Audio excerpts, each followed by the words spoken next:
সম্প্রতি ভারতে আমাদের রাসূলুল্লাহ আকরাম সাল্লাল্লাহু আলাইহি সাল্লামকে কটূক্তি করা হয়েছে। এতে আমাদের করণীয় কি এবং কটূক্তি করা ব্যক্তিদের শাস্তি কি হবে ইসলামের আলোকে? দেখুন, মুসলমানদের একটা জায়গা আছে, সেটা হলো নবী করিম সাল্লাল্লাহু আলাইহি সাল্লামের ইজ্জত, সম্মান, আবরু।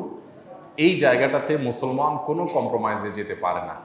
সব জায়গাতে যা ছাড় দিতে পারে বা না পারে, এই জায়গায় মুসলমানের ছাড়ের কোনো সুযোগ নেই। সারা বিশ্বের সমস্ত ওলামা একরাম একমত, নবী করিম সাল্লাল্লাহু আলাইহি সাল্লামকে কটূক্তিকারীর শাস্তি হলো চরম শাস্তি, মৃত্যুদণ্ড। অনেক ইমামদের মতে তো এই লোক তওবা করলেও আল্লাহর কাছে তওবা কবুল হবে, আখিরাতে সে নাজাত পাবে, দুনিয়াতে শাস্তি তাকে ঠিকই পেতে হবে।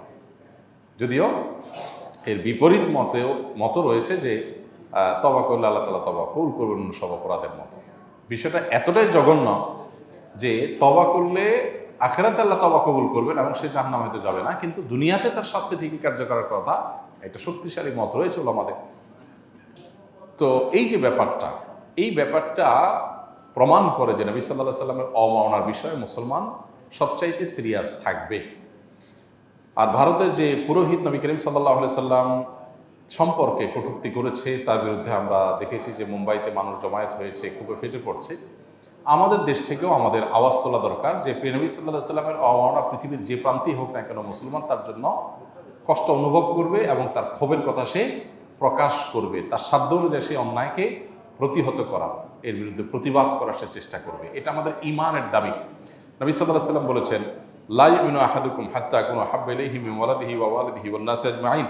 কোনো মানুষের সন্তান, বাবা মা এবং সকল মানুষের চাইতে প্রিয় নবীজি যদি তার কাছে প্রিয় না হয়, সে কখনো পরিপূর্ণ মুসলমান হতে পারে না। এজন্য নবীজি সাল্লাল্লাহু আলাইহি সাল্লাম যিনি বিশ্ব মানবতার জন্য তার জীবনের সব কিছুকে উজাড় করে গেছেন, তাকে কটূক্তি করা হবে আর মুসলমান সেটা মেনে নেবে, এটা কোনোদিনই হয় না। এই জায়গাটাতে মুসলমান কোনো ছাড় দেবে না। নবী সাল্লাল্লাহু আলাইহি ওয়াসাল্লামের ভালোবাসা এটাই হলো ঈমানের মিটার, যার ভিতরে যতটুকু আছে তার ঈমান ততটা পাকা। অতএব এই ব্যাপারে আমাদের প্রত্যেককে যার যার জায়গা থেকে প্রতিবাদ জানাতে হবে, সোচ্চার থাকতে হবে। তবে এই জাতীয় কোনো ঘটনা ঘটলে আইন হাতে তুলে নেওয়ার আগে আমাদেরকে ভাবতে হবে যে আইন হাতে তুলে নেওয়ার এই প্রবণতা বা প্রচলন যদি শুরু হয়, তাহলে সমাজে বিশৃঙ্খলা একটা অবস্থা হবে। প্রত্যেকে যার যার মতো জাজমেন্ট করে সে বিচার করা শুরু করে দিবে। এই জন্য এই জায়গাটাতে আমাদেরকে সতর্ক থাকতে হবে এবং এদিকে যাওয়া যাবে না। বিচারিকভাবে এই শাস্তি কার্যকরের জন্য সর্বশক্তি দিয়ে আমাদের চেষ্টা চালাতে হবে, প্রতিবাদ জানাতে হবে। বিশেষ করে ভারতের মুসলমানদের যে আহত হওয়ার ঘটনা এখানে ঘটেছে, এটা ভারতের ইস্যু না। আমরা অনেক সময় মনে করি যে ভারতের ইস্যু, অমুক দেশের ইস্যু, তমুক দেশের ইস্যু, ফিলিস্তিনিদের ইস্যু। গোটা বিশ্বের মুসলমানরা একটি দেহের মতো। কোনো এক জায়গায় যখন আক্রান্ত হবে অন্যরা কষ্ট অনুভব করবে, এটা হলো মুসলমানদের ইস্যু। আর নবী সাল্লাল্লাহু আলাইহি সাল্লাম যেহেতু ভারতীয়দের যে নবী, আমাদেরও সে নবী মুহাম্মদ সাল্লাল্লাহু আলাইহি সাল্লাম, ভিন্ন কেউ নন। অতএব পৃথিবীর যে প্রান্তে নবী অবমাননা করা হোক, গোটা বিশ্বের সমস্ত মুসলমানদের হৃদয়ে রক্তক্ষরণ হতে হবে। আমার বাবাকে, আমার মাকে যদি কেউ কটু কথা বলে গালি দেয়, সেটা কোন দেশে দিয়েছে এটা ম্যাটার করবে না আমার কষ্ট পাওয়ার ক্ষেত্রে। আমার কষ্ট ঠিকই লাগবে যে দেশেই দেওয়া হোক না কেন। বিধায় এটা ইস্যুটা ভারতীয় মুসলমানদের শুধু না, এটা গোটা বিশ্বের মুসলমানদের ইস্যু।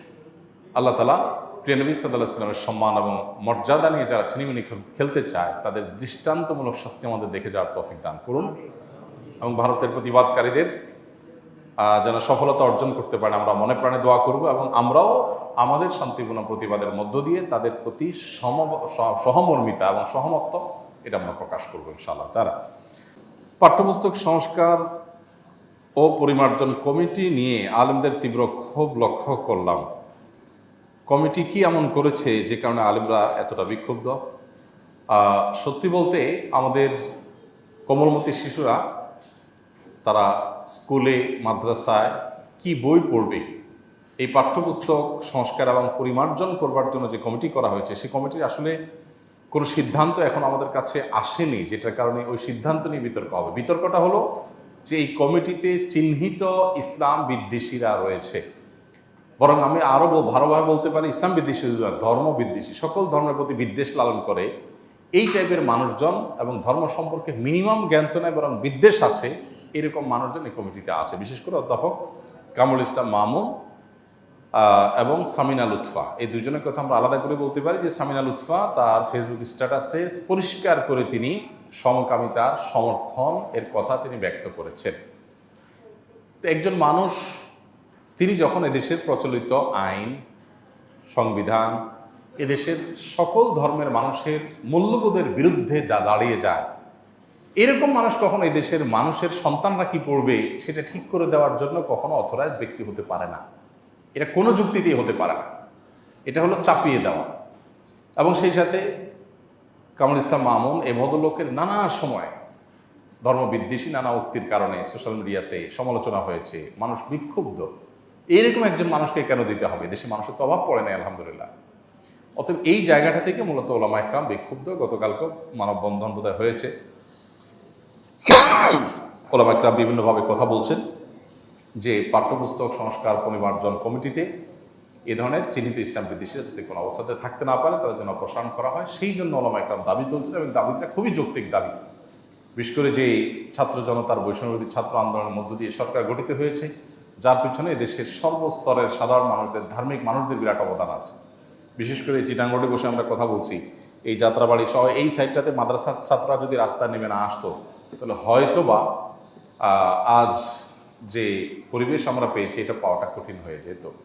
এর বাইরে শখানেকের মতো মাদ্রাসার ছাত্রের জীবন দিতে হয়েছে, 14 জন হাফেজকে জীবন দিতে হয়েছে। এত কিছুর পরও ধর্মবিদ্বেষীরা ঠিক করে দিবে আমাদের পাঠ্যপুস্তক বাচ্চারা কি পড়বে না পড়বে, এটা কোনোভাবে মেনে নেওয়া যায় না। এই জন্য কামরুল ইসলাম মামুন এবং সামিনা লুৎফা এরা এমন কোনো ব্যক্তি না যে এরা পাঠ্যপুস্তক বিষয় এমন বিশেষজ্ঞ যে এদের ছাড়া কোনো বাংলাদেশে বিকল্প নাই।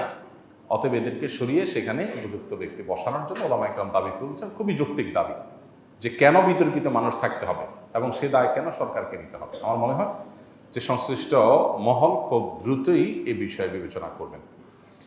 আমরা জানি প্রতিটা বাবা মাকে তার সন্তানের ব্যাপারে জবাবদিহি করতে হবে। তো আমি বিয়ে করেছি এক বিধবা নারীকে, তার 2টি সন্তান আছে, এদের ব্যাপারে কি আমার কোনো জবাব দিতে আছে কিনা? কোনো ব্যক্তি যদি কোনো নারীকে বিয়ে করেন যার আগের ঘরের সন্তান আছে অন্য স্বামীর, তো সেই সন্তানগুলো আসলে পরে যিনি এই ভদ্রমহিলার স্বামী হয়েছে, দ্বিতীয় স্বামী, তার দায় দায়িত্বের মধ্যে পড়ে না। এবং এই ভদ্রলোক মারা গেলে তার সম্পদের ভাগও এই বাচ্চারা পাবে না, কারণ এরা তার বাবা না আসলে। এবং এই ভদ্রলোকের সাথে তাদের ব্লাডের কোনো সম্পর্ক নাই। তবে স্ত্রীর আগের ঘরের সন্তান হিসাবে স্ত্রীর প্রতি ভালোবাসার থেকে, তার প্রতি দায়বদ্ধতা থেকে স্ত্রীর সন্তানদের প্রতিও এক ধরনের আন্তরিকতা, এক ধরনের ভালোবাসা এবং দায়িত্ব তার উপরে, নৈতিক দায়িত্ব তার উপরে চলে আসে। কিন্তু শরিয়ত তাদের ভরণ পোষণ দেওয়া, সম্পদের ভাগ দেওয়া এগুলো দিতে তাকে বাধ্য করে না। তবে ওই ভদ্রমহিলা যিনি, যেহেতু তার গর্ভে ধারণ করা সন্তান, এই জন্য মা হিসাবে তার ওই সন্তানদের প্রতি সাধ্য অনুযায়ী ভালোবাসা দেওয়া কর্তব্য আছে। যেহেতু মহিলা মানুষ, ভরণ পোষণের দায় দায়িত্ব তার উপর নাই, কিন্তু স্নেহ মমতা দেওয়া, ভালোবাসা দেওয়া, খোঁজখবর নেওয়া, রক্ত সম্পর্কীয়, রক্তের সবচেয়ে কাছাকাছি আত্মীয় হওয়ার কারণে তাদের প্রতি তাদের কল্যাণ কামনা করা, তাদের সাথে কানেক্টেড থাকা, এটা ভদ্রমহিলার দায়িত্বের মধ্যে পড়ে এবং বাচ্চাদেরও দায়িত্বের মধ্যে পড়ে। কিন্তু ওই ভদ্রলোক যিনি আছেন তার সাথে যদি রক্তের কোনো সম্পর্ক নাই, আগের ঘরের অন্য কোনো ভদ্রলোকের সন্তান তারা, অতএব তার উপরে এই দায়িত্বটা এইভাবে বর্তায় না। আস-সুন্নাহ ফাউন্ডেশন, উম্মার স্বার্থে সুন্নাহর সাথে।